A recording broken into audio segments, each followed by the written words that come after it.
Well, hello again, everybody. This is John Norris at Trading Perspectives. As always, we have our good friend Sam Clements. Sam, say hello. Hey, John. How are you doing? Sam, I'm doing fantastically. I'm doing a lot better than some of the strident, if that's the right word, Alabama Crimson Tide supporters are here this morning, obviously with the big news of Nick Saban of retiring from the head coaching position down in Tuscaloosa.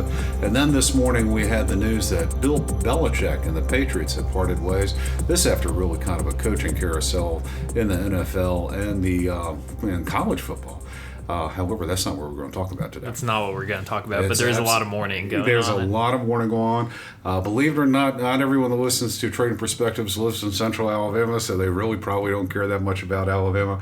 However, people around the world do care about something, and it's something that you can't see, you can't feel, you can't smell, touch, all that stuff. And can't quantify the value. Can't quantify the value. Matter of fact, it really kind of exists somewhat in our imagination. And Sam, do you know what I'm talking about? I think I have a good guess. All right. We're talking about cryptocurrencies, and specifically I'm talking about Bitcoin here this morning. In case you really just don't follow the financial news at all, you may or may not know that yesterday the SEC, for all intents and purposes, approved retail ETFs for Bitcoin investors. They're a little bit more nuanced than that, but for all intents and purposes, that's what the average man on the street needs for coffee, minute conversation, or cocktail party conversation. And it was kind of begrudgingly, I think. They've pushed back and they've had courts kind of dismiss their arguments enough to where the statement came out yesterday, and it, for all intents and purposes, felt like they said,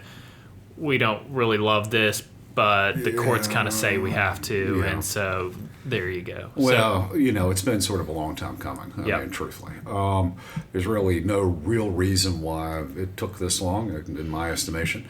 And we've seen cryptocurrencies and Bitcoin in particular really kind of rally pretty significantly over the last, I'd say, 4 to 8 weeks in anticipation of some form of ruling from the SEC. Even so, the kind of speed with which this really happened this week caught some people off guard. But regardless, I mean, hey, if cryptocurrencies were in a ditch for a while, with this ruling, Sam, they might be here to stay. I guess so. It's kind of, I think, a good measuring stick of when BlackRock starts to file for ETFs. For anything, it's probably going to get passed. I think their record of getting them approved is like 500 and something, and only one has ever been declined. You don't think they lobby politicians, do you? Of course not. Nobody lobbies politicians. They're doing everything out of their... They are completely beyond reproach, I think. Completely beyond reproach. But no, so this was coming. I mean, they don't lose. No, they don't. In something like this, and they're not going to file. Vanguard's playing in their State Street's playing in their... Wisdom Tree, Van Eck, I mean, they all are. And, I've probably said I think this doesn't come as a shock. I'm not a big believer in Bitcoin. But,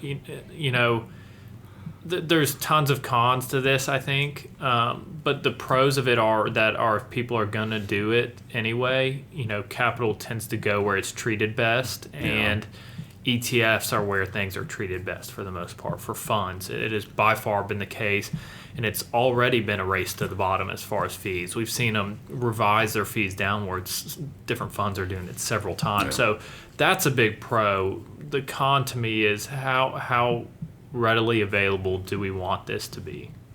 Well, the truth is, I think you kind of were touching on it right there. It's going to happen whether we like it or not. You can open up a Coinbase account, or you can do whatever in order to go out there and get cryptocurrencies if you're absolutely desirous of one. There's really no stopping you in that regard. You don't have to buy a full Bitcoin, as you well know. You could buy a Satoshi or anything, what have you, or you buy Shiba Inu coin if that's still around. You can get some kind of cryptocurrencies. However, for me, Sam, I mean, here I am, Gen X, you're Gen Z. Maybe there are generational differences and all this stuff. I mean, let alone people my parents' age, or even the boomers. For me, when I sit there and take a look at cryptocurrencies, okay, the technology is pretty cool. I mean, it's really kind of blockchain. I mean, for all intents and purposes, blockchain technology. I've exhausted my knowledge of how all the algorithms work. And however, with that being said, I think it's fair to say that blockchain technology is going to be around. This technology is going to, NFTs are going to be around, cryptocurrencies are going to be around, and up to this point, we just sort of like the internet back in the late 1990s, we knew that this was a game changer. We just didn't know how to price it.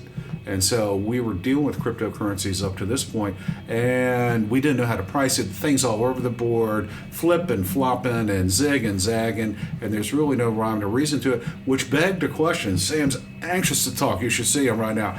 Which begged the question, if the value of this so-called cryptocurrency is fluctuating this much, Sam, is it really a currency? It's never been a currency. They can call it one, but it's weird. There's two arguments going on amongst the people who call it a currency, and they talk about how it's going to soar in price. That's not necessarily something you want out of a currency either. So it's this back and forth. You want a currency to be relatively stable. If you think it's going to soar in price, why would you ever use it as a currency? And with that, thank you. But no, again, going back to at the beginning, you said you can't see it, touch it, anything like that, and I said you can't value it either. I just continue to view it as a sentiment measurement. I mean, it truly. I don't fully believe in a discounted cash flow is where stocks trade at. It's a pretty poor argument, I think. But there's none of that. I've always felt that way too, and I'm not sure if I was ever brave enough to actually go out. It's like I mean, you've seen it. I think with Paul Tudor Jones or someone said like stocks can get more expensive or less expensive. It's just numbers. Like it's just a number. It can always go up or it can always go down. But at least there's something that ties it to some sense of reality. Yeah. I mean, there's always. It comes down to earnings. It does. And you can back in the long run. You can back into the valuation. You can put your assumptions. You can do whatever you there, want for it. But ultimately, it comes down to whether or not the company is growing its revenue, growing its profitability. Yeah. At the end of the day. At the end 100%. of the day. So when we get to cryptocurrencies, I think you bring up a really valid point in terms of it. Is it truly a currency? Or is it something else? I think you and I would both make the argument it's something else. It's not a currency. I would say in order to be a currency, you have to use it as a readily accepted method of exchange, and then also has to have some kind of store value. Yeah. I'm not sure Bitcoin passes on either of these. No, and I think in regards to the sentiment that I feel like it's measuring, I feel like a lot of it has to do with kind of bigger issues around federal deficits and the debt and just the general unease of politics. It's that sort of sentiment I feel like we can get a better gauge of. Yeah. And again, in the short term, there's noise. I mean, I would consider this even noise. A fund having ETFs should not really impact the price at all or a whole lot. If it were a currency, it wouldn't. It'd be just sort of like saying, if it were truly a currency, opening up a Bitcoin ETF would have all the volatility of a money market fund. Right. Yeah. I mean, theoretically speaking, if this were truly a currency. However, I have yet to meet anyone that buys cryptocurrencies, and I opened up a Coinbase account with $100. How's that going now? I think I've got $10 on. Nice. But regardless of that, only like 1,000% return, and you're back to break even. Yeah. Hey, listen. I get it. I might get there one day. I'll be old and gray. Well, in any event, I'm already old and gray. But when you think about it, again, going back, it needs to be a readily accepted method of exchange, and then also have a store value. I've yet to meet a single individual that has purchased a cryptocurrency with the desire of it. I just want it to be a store value. No. And I also have yet to meet anyone. I'm sure there are people in Portland or Seattle or some other sort of more densely populated, more technology, quote, savvy than we are here in central Alabama that might want to use a cryptocurrency or Bitcoin as a way of affecting a transaction. For me, that doesn't make any sense. Mm-hmm. Because if I'm holding on to something thinking that it's going to go up in value, why on God's green earth would I go into the Chevron on Euclid Avenue, let's just say the Chevron on Euclid Avenue, and buy gasoline, something that is almost immediately exhausted, consumed. Even a car. Yeah, why would you trade it for and appreciate what you view as appreciate? Something, an asset which you think is going to appreciate for an asset that you believe is either going to depreciate or you're going to completely consume. Yeah, that right there doesn't make any sense at all.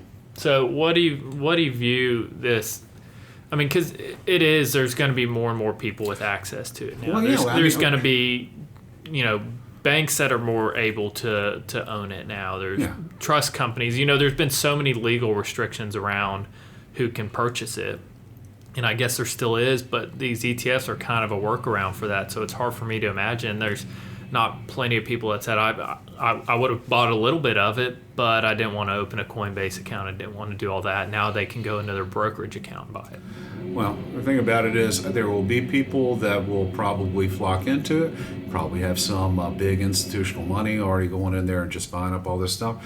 We've seen Bitcoin, and I guess by association, other cryptocurrencies kind of climb higher in anticipation of this news. Sam, I've got to ask you the question, are the returns here to stay, or do you think maybe after sort of this little feel-good sort of honeymoon, if you will, with the ETFs, after that happens and the low-hanging fruit jumps into them, what happens then? I'm not a big, again, I don't have rose-colored glasses in this, and I don't really... You don't even wear glasses. No, I don't even wear glasses, and so I don't have that rose-colored glasses view of this. I view it providing more liquidity for, criminal enterprises and things like that, and pushing it down to... The cynic of this generation. Pushing it down to mom and pop and them buying a asset that is really, I would say, not performed super well on risk-adjusted basis. Well, it's certainly been all over the place if you try to do a Sharpe ratio, and I haven't done it yet, but I would imagine it's not quite as good as good old-fashioned S&P 500 index fund. Yeah. But do you think cryptocurrencies are here to stay? I'm going to tell you, I think that they are here to stay. They probably are. I mean, hell, they've been around for such language, Popeye. Come on, what's going on here? But they've been around for such a long time already, or relatively long time, and there's so much money in it. And frankly, it's more again, I guess maybe the cynic in me is once the institutions are in it, it's not going away. You're right. These are the people who set the rules and control the government. And you see politicians buying it. I mean, we have. And their filings, they're buying cryptocurrencies. I mean, it's almost too big to fail fully. I mean, I think it can fail slowly, and then people lose interest and what have you. But it's not something that I can imagine them fully cutting off or what that would look like. Well, I think they're here to stay for everything that Sam just said. Maybe not quite, that might not have been my first answer. I would say that, listen, it is a way of anonymously transferring wealth from one person to another. So not necessarily through the ETFs that have been created, but through the open exchanges and what have you. For someone that wants to wash their money from Venezuela to wherever, or from Iraq or Libya, or it doesn't matter where. Bad guys or the bad guys in good countries and good guys in bad countries are going to try to find a way to wash their money and make sure that they have a more stable, just asset out there than, say the Argentine peso or the Venezuelan I think Bolivar the Fuerte. Argentines pesos are trying to scrap that, I think. so I think that they're always going to be around in that regard. However, I think really truthfully once we get through sort of this euphoria of the ETFs, you'll probably start seeing people consider and analyze cryptocurrencies as more of a just primary asset class. And once that happens, you'll probably see the volatility significantly slacken and lessen. And when that volatility slackens, it just like anything else, the returns will go down. And so when the returns go down, you'll have less retail just interest in it, and then what you'll see is lower rates of return for cryptocurrency, and people that have held on to it for a while will sell out of it, and we'll probably see after a spike here, and it could continue for some number of months. We'll probably start to see cryptocurrencies come back down to earth at far more realistic valuations, given the fact that they're neither a store of value nor a currency. Yeah, there's one reason why you really buy it, and that's that you think someone else will buy it from you at a higher price. Yeah, that's it. Yeah. That's not. So when that's out of the equation, when everyone can buy a fund that goes out and buys it, and then all of a sudden after the inflows cool off, the price isn't going to continue to go up. So you just go ahead and get your market value and leave, don't you? Yeah. I just have so much hesitancy around loosening the reins of how easy this is. I mean, there's going to be eventually, and I'm sure there's already some 401k access to cryptocurrencies. Sure. There's, I think, this snowball effect of again, people that don't understand it buying it because they think someone else will buy it at a higher price. Well, which listen, I'm not saying it's at a bubble. It sounds cool. Yeah, but it sounds like you're on top of things. I mean, when was that? When cryptocurrency, when Bitcoin is going to $70,000-$80,000 bucks. I mean, you have a bunch of people say, "Why aren't y'all doing it?" I'm going, I can't figure out how to value the thing. And people were saying, "Oh, come on, you're a Luddite," all that stuff. They weren't saying it when it fell back down to 18. No, and I'm. Yeah, it's just... Now it's back up to 45. Yeah. When's it going to get back down again? I mean, we're going to see this until it smooths out. And when it smooths out, the opportunities for outsized returns are going to vanish. It's like that with every asset class. Why is this one going to be any different? Sam, riddle me that. I personally don't think it's going to be any different. Well, I guess we're not really trading perspectives on that. So let me ask you this one. Are you going to rush out and buy a Bitcoin ETF? I will not put a single dollar into a Bitcoin ETF. I'm vehemently opposed to it. Ever? Will you ever do it? No, I will never do it. Out of principle. Okay, well, let me ask you this one. Now, I know your feelings on this. Would you rather buy a Powerball ticket or a Bitcoin ETF? Powerball ticket. At least I don't have to file paying tax returns unless I win. Then I'm not worried about the tax return if I do so. Understanding that, Sam, I don't think you have purchased a ticket. I did when I turned 18 and was in Georgia, and then. So you haven't bought one in roughly a decade. Yeah, haven't even thought about it. No scratch offs. No scratch offs. No Mega Millions. No Mega Millions. No waste of money. No, but it's just I just view this more as closer to tulips than an asset, and I think you have to separate out the technology from this supposed asset class. You're going there. I'm going there. Why did people buy it then? And they call that pineapples in colonial America. I mean, people just throwing money at the stuff. And that is what leads to bubbles, is when you purely buy something because you think someone else will buy it from you. FOMO type stuff. It is when that's purely what it is. That's what a bubble is. My other definition of a bubble is when something goes up in price and you don't own it, and then people start calling it a bubble. So maybe I'm the curmudgeon calling it a soon-to-be bubble, since I'm not going to own any. But that to me is kind of the more pure definition of a bubble. Is this? There's nothing, even if it is an asset, say equities, the bubbles occur when they go up, not because people are even thinking their earnings are going to go up, but just purely based off the fact that someone's going to buy it. I got to tell you, in terms of asset classes, there have been a couple of times in my life where I really didn't understand an asset class, or more particularly a security. And first one was I was in Baltimore working on that bond trading desk, and someone called up, showed me something called a dual index floater. This is something that's now in your history books as opposed to anything else. This is 93, 94, about that time. And I couldn't understand what it was floating off of. Just like, what are you selling me here? And I'm a pretty bright guy, and I had the Bloomberg in front of me, and I pulled it up, and I just couldn't figure it out, hiding her hair. I mean, it looked kind of squirrely, and this guy was from, a guy who was showing it to me is from kind of a secondary type firm. I remember the name of the firm, I'm not going to say it, but he called me up, and he was trying to jam this on me. And I said, dude, I don't understand the way this works. I'm not even familiar with one of these indices. He goes, let me get my trader on the phone. And I said, dude, if you can't explain it to me where I can understand it, I'm not going to buy it. Yeah. I'm just not going to buy it. Well, fast forward maybe 6 months, 9 months, all of these, what they called exotic derivatives in money market, in the money market arena, absolutely blew up. The Fed started raising the overnight lending target.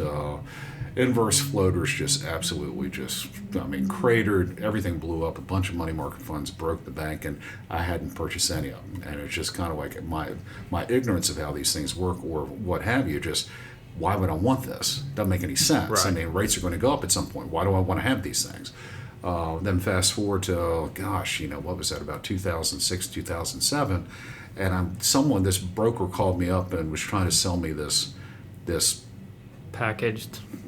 if you want to call it that. And I pulled up the mortgages in it, and it's a bunch of crap. I mean, here we are swearing today. I mean, you're over there. Yeah, I went up to you, I guess. HE double hockey sticks, and here I am saying crap for the second time. And it's just like, how does this? What? I don't understand Or the way this RV works. loans. Well, yeah, it's that type of stuff. And then he goes, well, starts talking about vectors and all that stuff. Tranches And vectors and prepayment speeds, and I get all that. I've purchased mortgage-backed securities in the past. This doesn't make sense. He goes, let me get my trader on the phone. And I said, same thing as I told the guy 15 years previous. I said, if you can't explain it to me where I can understand it, I'm not going to buy it. So I guess you're not buying Bitcoin. Well, I got to tell you, it's one of those deals. I kind of understand why people are enamored with it. I do have a hard time understanding how to value it, and that's a different story. With bonds, I can value them. It's even with the dividend discount model, you can back into some form of value on a stock. Yeah. You can do that. You've got something, even if it doesn't make any sense, even if the PEG ratio is 4, and even if the PE multiple is Sure, 40, I can still value it. I can put some sort of relative measure on it.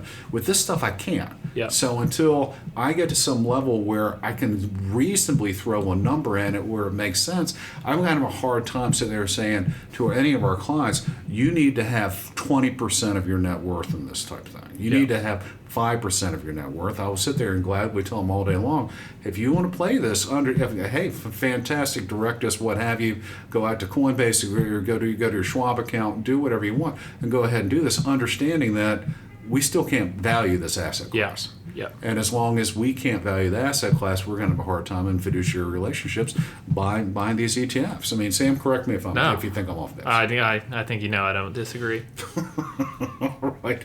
That's a long way of saying, hey, this is fun. Retail investors are going to gobble this up in the near term. You'll probably see cryptocurrencies continue to climb until they don't. And that seems kind of vague, but ultimately that's what's going to happen. At some point, the money will be all in, and the fear of missing out is going to be over, and you'll see cryptocurrencies slide back down, and over time you will see the fluctuations in this asset class start to minimize, and when that happens, the potential for return will as well, and then cryptocurrencies will be about as exciting as a Ginny Mae pass through. All right. Now, with that, that's not the most exciting thing for the week. Coach Saban retiring, Bill Belichick. Pete Carroll. Whatever happened to Belichick and whatever happened to Pete Carroll. It's been a lot of, but then, maybe those are perfect sort of analogies for this. Old guard. Next generation. The old guard is getting kicked out, and the new guard, the new generation's coming in, and perhaps that's just what it is with these cryptocurrencies ETFs. Sam, your thoughts on that? Well, we can debate that later. All right, fair enough. Well, guys, thank you all so much for listening. We always love to hear from you all. So if you have any comments or questions, please, by all means, let us know. You can always drop us a line at tradingperspectives@oakworth.com, or you can leave us a review on the podcast outlet of your choice. If you're interested in reading more or hearing more of what we have to say or what we think, please go to oakworth.com, OAKWORTH.com. Take a look underneath the Thought Leadership tab and find all kinds of exciting information, including links to previous Trading Perspectives podcasts, links to our blog/newsletter Common Sense every Friday, links to our quarterly piece, and individual pieces, macro and market, as well as all kinds of other exciting information. If you're interested in subscribing to any of this, please go to the landing page at oakworth.com. Take a look underneath at the bottom of the right-hand portion of the page and subscribe to our publications. With that being said, Sam, you got anything else to add here today on this very exciting topic? That's all I got. That's all I've got today, too. Y'all take care.